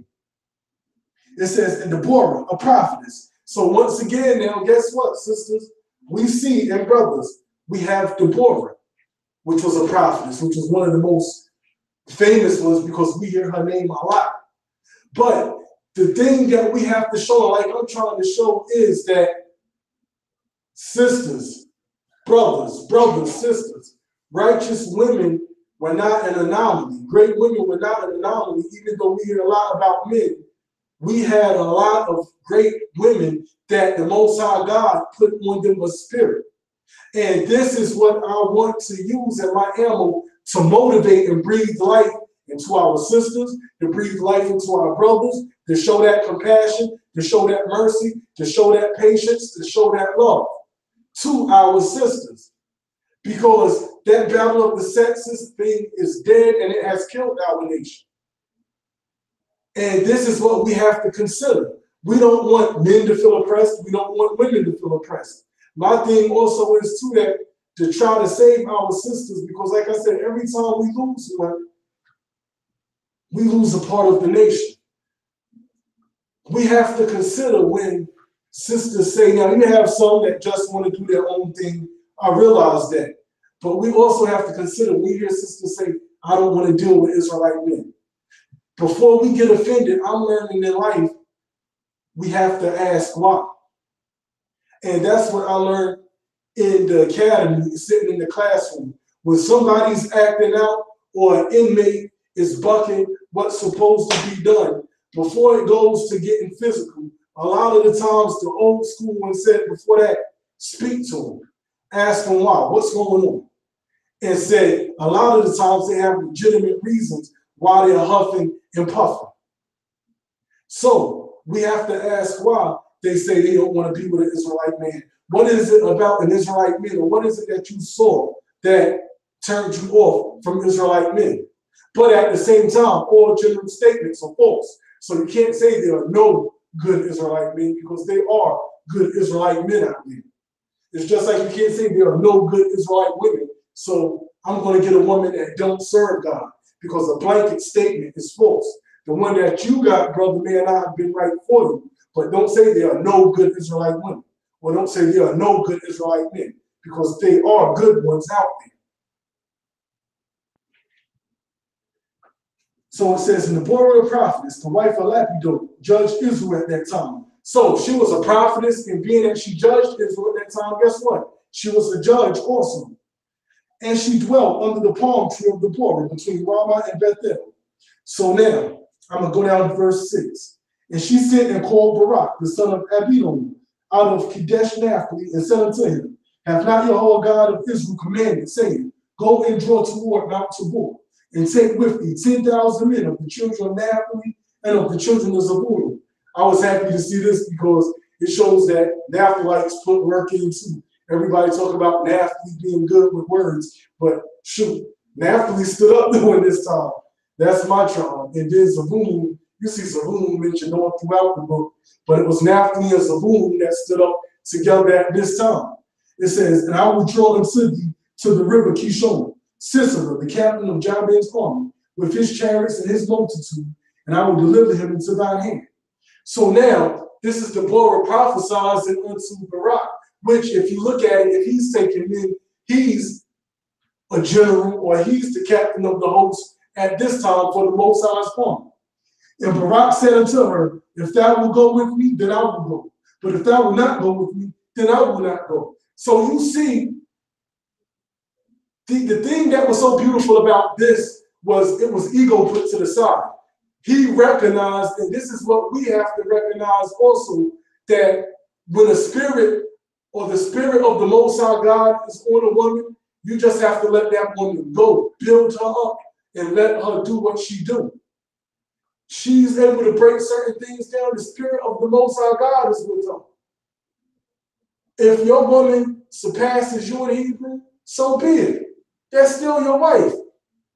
If she becomes and she's more eloquent and she's able to break something down that you can't, it's not an ego thing. It's not a competition in serving God. And this is the part that I like, that Barak said, look, he had to realize, sisters, that that spirit of the Most High God was on her. That God actually worked the women to judge Israel, to prophesy. He said, if you go, I go, but if you're not going, then I'm not going. Because he knew that he may have been right with the Most High God, but the Most High God was talking to her and he felt confident in her. We have to feel confident in our women. We have to feel confident in our sisters. We have to make our sisters feel confident in their abilities, in serving God, in reaching that plateau or the higher level, the highest level that they can reach with giving thanks to the Most High God. A lot of the times we stifle or we make people feel like, or make sisters feel like they can't get any higher. They can. We all can get higher. You just got to keep pushing and breathing the life into them. Married women, single women, women in general, our little girls, our daughters. Let them know the importance. And now, our daughters have ammunition when they say, oh, your way of life, or like they like to say, your religion hates women. You can say no. Our daughters can say no and start naming off great women that they can ascribe to be like. And if it be their will, the Most High will, they'll be ascribed in the book of life when it's written. But give them something to strive for. And like I said, the more we look at this, guess what? Israel was down and out again, and there was a woman right there. So that goes into that saying, next to every great man is a great woman. Like I said, I witnessed it, man. I witnessed it. When the chips were down and it was survival, they held me down. They held the family down. Thank God for them. And I know there's sisters out there that can do and will do the same thing. And if we keep it real, every man that has a wife, wives, or every man that knows a woman, even if she's not married, they have been times when the chips were down in her life and she was able to draw that strength, that all you can do is shake your hand and show respect for that woman because of what she did. It says in verse 8, and Barak said unto her, if thou wilt go with me, then I will go, but if thou wilt not go with me, then I will not go. And she said, I will surely go with thee, notwithstanding the journey that thou takest shall not be for shine honor, for Jehovah shall sell Sisera into the hand of a woman. And Deborah arose and went with Barak to Kadesh. So she said, surely I will go. You see the greatness of our women when they love their nation, when they feel like they're a part of their nation. Women, do you see your greatness, my sisters, when you want to be a part and you don't hesitate to be a part of a nation? The beauty in it when you don't hesitate to put forth your hands to clean the camp, to cook, to teach the children, to get up and speak the words of the Most High God. This is what we have to teach our daughters also. This is your beauty. This is your glory. Look at how the prophetess Deborah, may her memory be blessed, said, I will certainly go out to war with you and be there. It says, and Barak called Zebulun and Naphtali to Kadesh. So now we're going to skip down all the way, and I'll speed it up. Basically, the Most High delivered Jabin's army into our hands.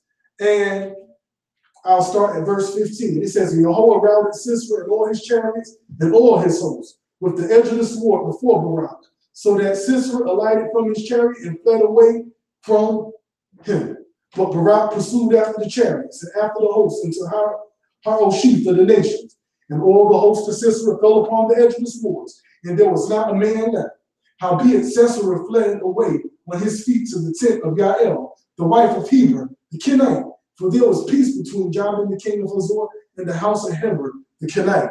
So now what we have to realize is with this situation going on, there was no beef between Jabin and Heber, the Kenite. or Sisera, which was the host of Jabin's army, and Heber the Kenite.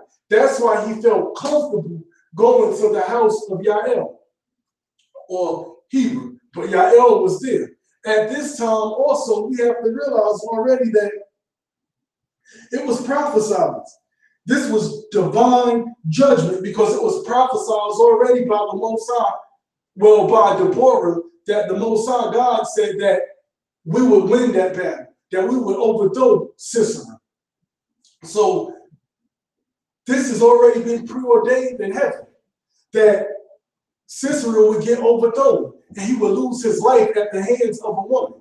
So sisters, do you see how important you are, that the Most High God can use you to exact divine judgment? Because this was divine judgment. This was judgment by the Most High that was already told how he was going to die. It just didn't say to what woman, but said he would lose his life to the hands of a woman.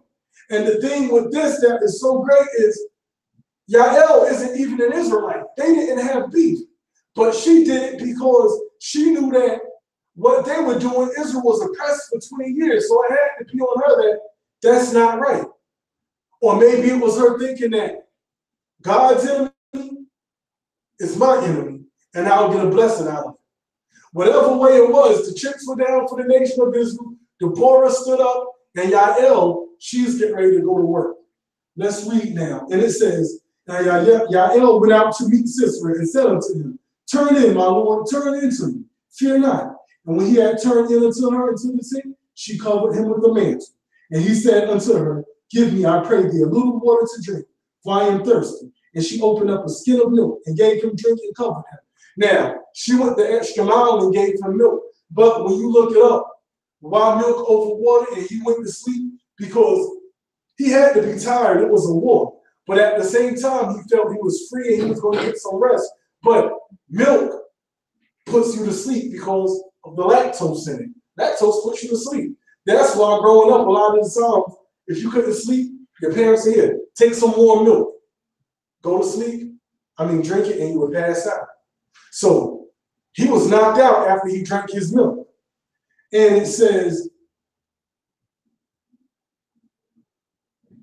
then, well, in 21, then Yael, Heber's wife, took a nail to the tent and took a hammer in her hand and went softly into him and smote the nail into his temples and fastened it into the ground. For he was fast asleep and weary, so he died. So now you see the greatness of Yael. The Most High God used her to exact divine judgment, not just judgment, but divine judgment, because this was prophesied what would happen at the hand of a woman. So sisters, look at what can happen. The Most High God even used you all in divine things.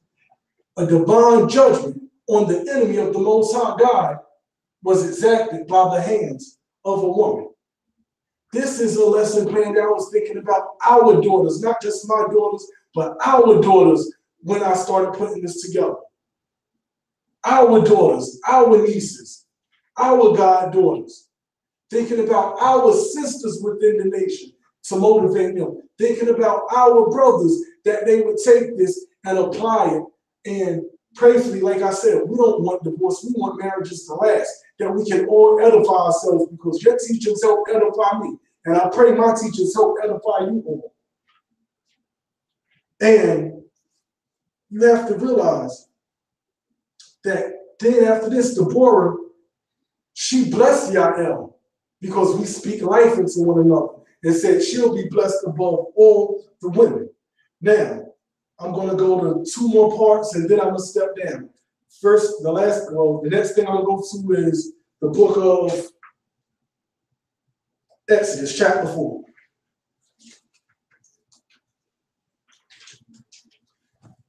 And I know everyone hears about me saying or heard me say, develop a relationship with the Most High God. And how I tell brothers, let that woman develop that relationship because we praise God together, but we all have an individual relationship with the Most High God. Everybody has to stand on their own too. Everybody. That's why I always pressed for our young daughters when I was teaching in the Shabbat school to get those lesson plans ready, to make sure that they were studying the Hebrew, to make sure that they would get up and teach also. Because God can work through them, and they have to develop their own relationship. It comes to a point where they have to do this not because Abba and Ema are doing it, but because they want to, and they have to have that encounter, and God has to reveal themselves to them. That when times are hard for them, that when they pray, God reveals himself to our daughters, and they say, now this is my God, not just my father and my mother's God, but it's my God also, because he showed his greatness to me. So let's go to the book of Exodus, chapter 4, starting at verse 18. And this is going to show, sisters, the importance of you developing your own relationship with the Most High. This is for us to breathe life, brothers, into our wives, our daughters, and to give that motivation to the sisters within the nation. Because we're going to talk about Zipporah. May her memory be blessed. Read. Exodus 4, verse 18. Hallelujah. Hallelujah. And Moses went and returned to Jethro, his father-in-law, and said unto him, let me go, I pray thee, and return unto my brethren which are in Egypt, and see whether they yet be alive. And Jethro said to Moses, go in peace. And the Lord said unto Moses and Midian, go, return unto Egypt, for all the men are dead which sought thy life. And Moses took his wife and his sons, and set them upon his donkey. And he returned to the land of Egypt. And Moses took the rod of God in his hand. And the Lord said unto Moses, when thou goest to return unto Egypt, see that thou do all those wonders before Pharaoh, which I have put in thy hand, but I will harden his heart, that he shall not let the people go. And thou shalt say unto Pharaoh, thus saith the Lord, Israel is my son, even my firstborn. And I say unto thee, let my son go, that he may serve me.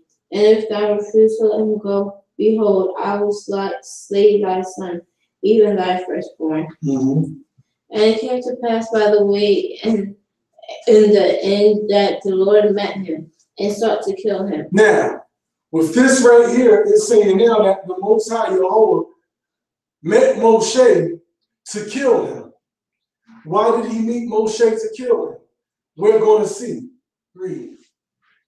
The Zipporah took a sharp stone and cut off the foreskin of her son, and cast it at his feet, and said, surely a bloody husband art thou to me. Now, it said, then Zipporah took a sharp stone and cut off the foreskin of her son. Now, I personally think the son that they're talking about was Eleazar, because Gershom was already born and moving, and Eleazar was the youngest at this time. So, the thing that we have to ask ourselves, and the thing that was highlighted to me is everybody highlights the point that Moshe, may his memory be blessed, that Yah went to take Moshe's life. But we did not know why until we read the following verse, and it says, then Zipporah took a sharp stone and cut the foreskin of her son. She circumcised her son on the spot. This is the level of spirituality that our sisters have. This is why it says we become one flesh. This is why our sisters, when the chips are down once again, they shine in adversity. You want to see the righteousness of our sisters? Let times get hard and watch them work magic. This is why I emphasize, sisters, every one of you are important. We all know your worth. We have to show them that worth, because look at what our sisters do. This is that rib. Remember the functions of a rib or what? Protection, support, and respiration.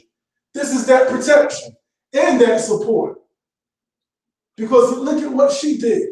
She cut the foreskin off because the Most High, whether it was the Most High or the messenger of the Most High, the angel of death, the Malachi, however you want to look at it, was there to take our teacher's life.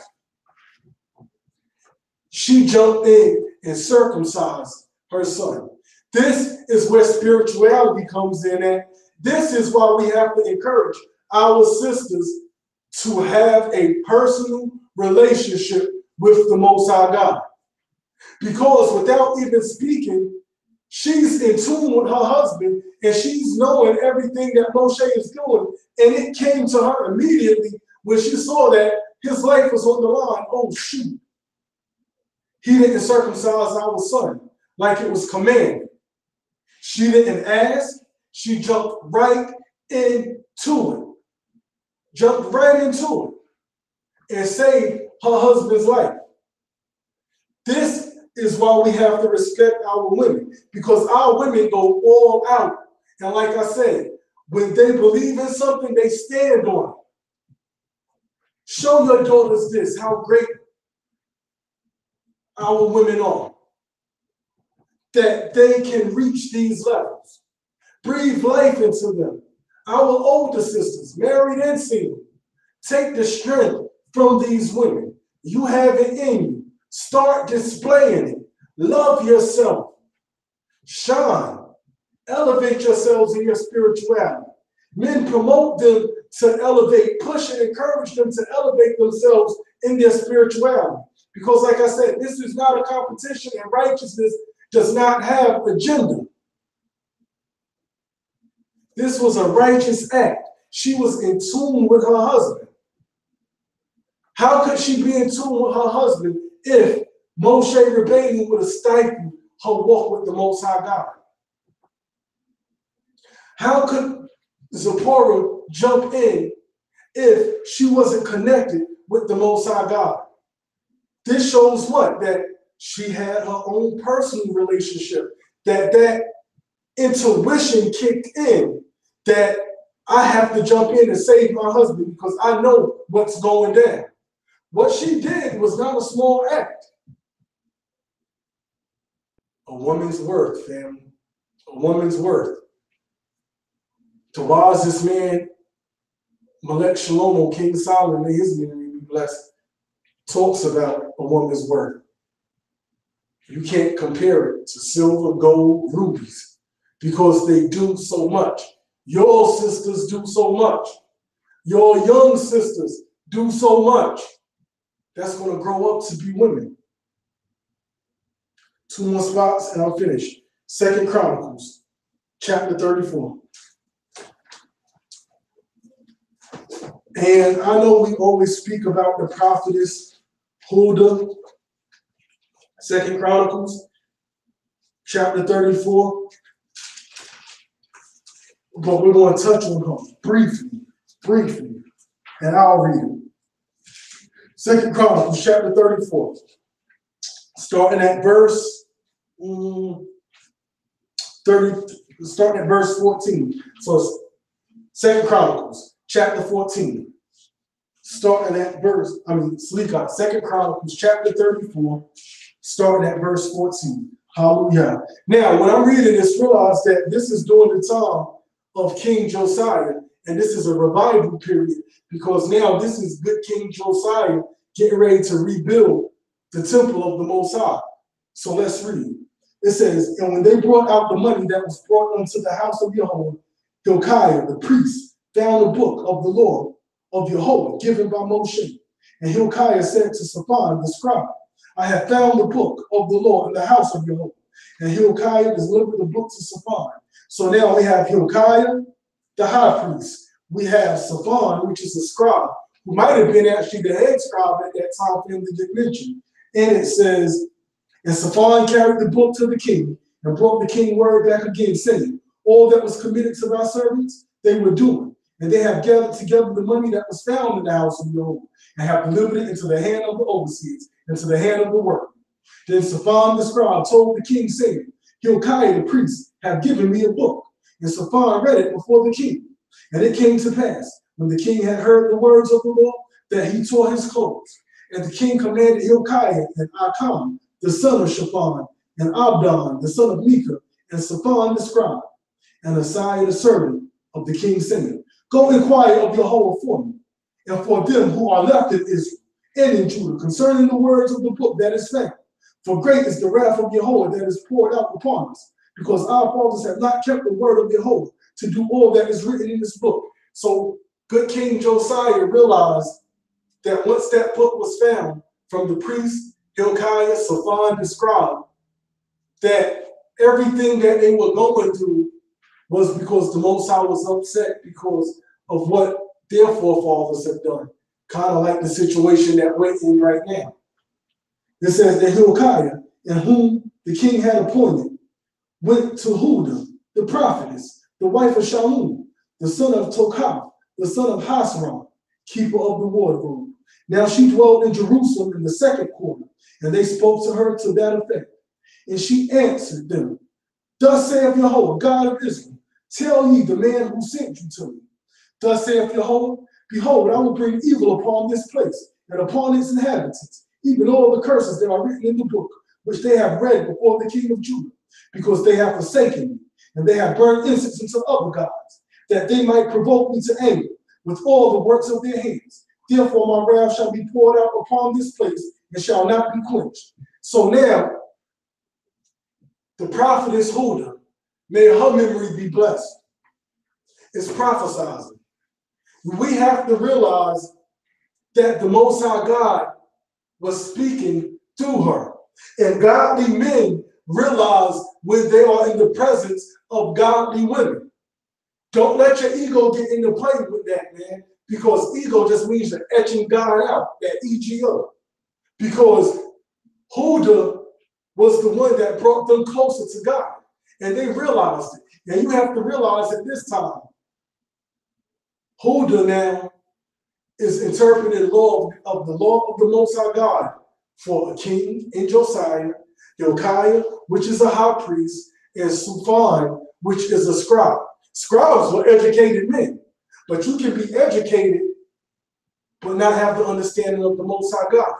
Chief Captain Mashulum used to always say about teachers, teachers can be eloquent but not wise.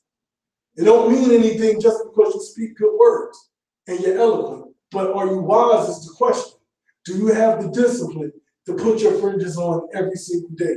Eloquent one. Do you have the discipline to take time out and pray to the Most High God?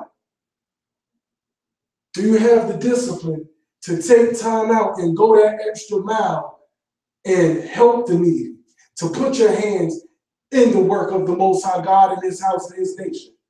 We can be eloquent but not wise. But the prophet Huldah, she prophesied for the king, she prophesied for Hilkiah and Shufan. She was able to break down the law because the Most High God spoke through her. So when we read this, you know what I do now when I study this and I look at the women? I always click back to the women and think now they're a descendant of Huldah. They're a descendant of Shifra, Pua, Miriam, our sisters.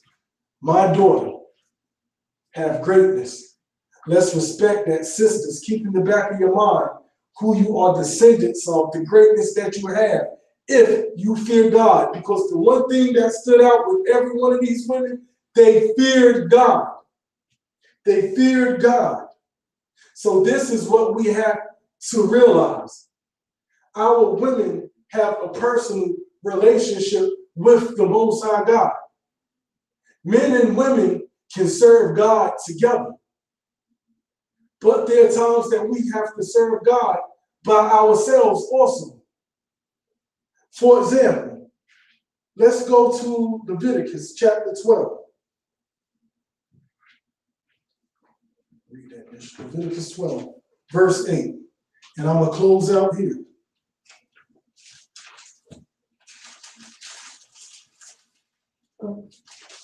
Leviticus chapter 12, verse 8. Hallelujah. Hallelujah. And if she be not able to bring a lamb, well, I'm sorry, I'll start in verse 1. And Jehovah spoke unto Moshe, saying, Speak unto the children of Israel, saying, If a woman have conceived seed and born a male child, then she shall be unclean 7 days, according to the days of separation. For her infirmity shall she be unclean. And in the 8th day, the flesh of his foreskin shall be circumcised. And she shall then continue in the blood of her purifying 3 and 30 days. She shall touch no hallowed thing, nor come into the sanctuary until the days of her purifying be fulfilled. But if she bear a female child, then she shall be unclean 2 weeks, as in her separation. And she shall continue in the blood of her purifying 66 days. And when the days of her purifying are fulfilled for a son or for a daughter, she shall bring a lamb of the first year for a burnt offering, and a young pigeon or a turtle dove for a sin offering unto the door of the tabernacle of the congregation unto the priest. Now, this right here is showing that a woman has to have a personal relationship with the Most High God. I'm actually going to go to Leviticus 15 and read 25 through 30. And I'm going to close out there. Leviticus chapter 15, verses 25 through 30. Hallelujah. Hallelujah. And if a woman have an issue of her blood many days out of the time of her separation, or if it run beyond the time of her separation, all the days of the issue of her uncleanness shall be the days of her separation. She shall be unclean. Every bed whereon she lieth, all the days of her issue shall be unto her as blood of her separation. And whatsoever she sitteth upon shall be unclean, as the uncleanness of her separation. And whosoever toucheth anything shall be unclean, and shall wash his clothes and bathe himself in water, and be unclean until the evening. But if she be cleansed of her issue, then she shall number to herself 7 days, and after that she shall be clean. And on the 8th day she shall take unto her 2 turtle doves or 2 young pigeons, and bring them unto the priest, to the door of the congregation. And the priest shall offer the one for a sin offering and the other for a burnt offering. I'm going to stop right there. I gave 2 instances. One where the woman has a child and she has to go to the priest, and this one where a woman is unclean and she's just becoming clean, and now she has to go to the priest. This shows, with me reading this, the importance of a woman having her own relationship with the Most High God in 2 perspectives. First, you have the married woman that has the child. It's her duty, her responsibility to go hand the priest that offering so it can be sacrificed. That's her responsibility, her relationship with the Most High God. So there is a point where women have to serve God alone. It's very important for us to realize that this is when we have to step back as men and let women do their service to God. But also in Leviticus 15, it talks about a woman that's being needed. That when she's clean, guess what? She has to go and present herself to the priest and bring that offering. So what does that show us? That married women, it gets to a point where they have to have a service to God by themselves. It gets to a point that single women, because there are single women that get needed also, that have a relationship with the Most High God, and it's their responsibility as well. This is what I teach my daughters when it comes to that you serve God together with your husband. Because all the years I've been in Israel, I've seen marriages that people break up and the woman stops serving God, or the man may stop serving God. We teach that we all have to develop a personal relationship with the Most High God. So I teach my daughters that if she gets married and her husband decides to fall off, or her husband gets weak, I teach my daughters, you be strong. You continue to serve God, because it's your personal relationship with the Most High God. This is what I teach my daughters. It's your personal relationship with the Most High God. Because we have to realize this, that if I tell my daughter, and this is only me and with my understanding, but if I tell my daughter that she has to serve God through her husband, not with her husband, but through her husband, as him being the middleman, if he gets weak, does her service stop? No. If he dies, does her service stop? Absolutely not. So I teach them that they serve God with their husband, but they don't serve God through their husband. Because man is man that can turn to the left or that can turn to the right. I teach them to love and honor their husband. My wives, they love, they honor me. But I tell them the same thing. Push. I ask them, I tell them, have your own personal relationship with the Most High God. Because if Noah, Job, and Moses stood before the Most High, they only can account for themselves. So they serve God with me, but they don't serve God through me, because they have their own personal relationship with the Most High God. I have to worry about myself. I'm the head of the house, yes. I make sure things are in order, but I have to work on my personal relationship.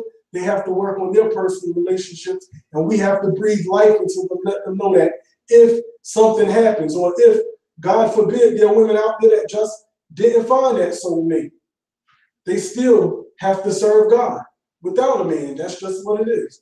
So brothers and sisters, hoping and praying that you got something out of this. I apologize once again for the late start, but since the tornado, our internet here has really been hit and miss. They're still working on it. We get it some days it's down, but it could be a lot worse. We can be without a home, like there are so many of our neighbors. Praying that you got something out of this, brothers. Praying that you got something out of this, sisters. Once again, thank you for your support of Shema Yisrael. If you're in Brooklyn or you want to go to Shema Yisrael, the address is 297 Saratoga Avenue, Brooklyn, New York. You can follow us online on Facebook, Shema Yisrael, YouTube, I think it's Shema Yisrael HIC or Shema Yisrael HIC2. We have our Erev Shabbat service, which is on Friday night, which is conducted by our sisters, not just for sisters, but for everyone. So everybody, I implore you to take a seat, listen to what our sisters have to say, support them. Once again, we'll continue having our Torah service classes also, myself, and I think Captain Kozak and other brothers, God willing, to join in with it, praying that the Most High God have found my words acceptable, and praying that you got something out of it. If I said anything wrong or misled anyone, it's my words and not the words of the Most High, because he is pure and righteous. Thanking the Most High God for all things and everything. Thanking the Most High God for health and strength. My daughter will close out with a prayer. Hallelujah.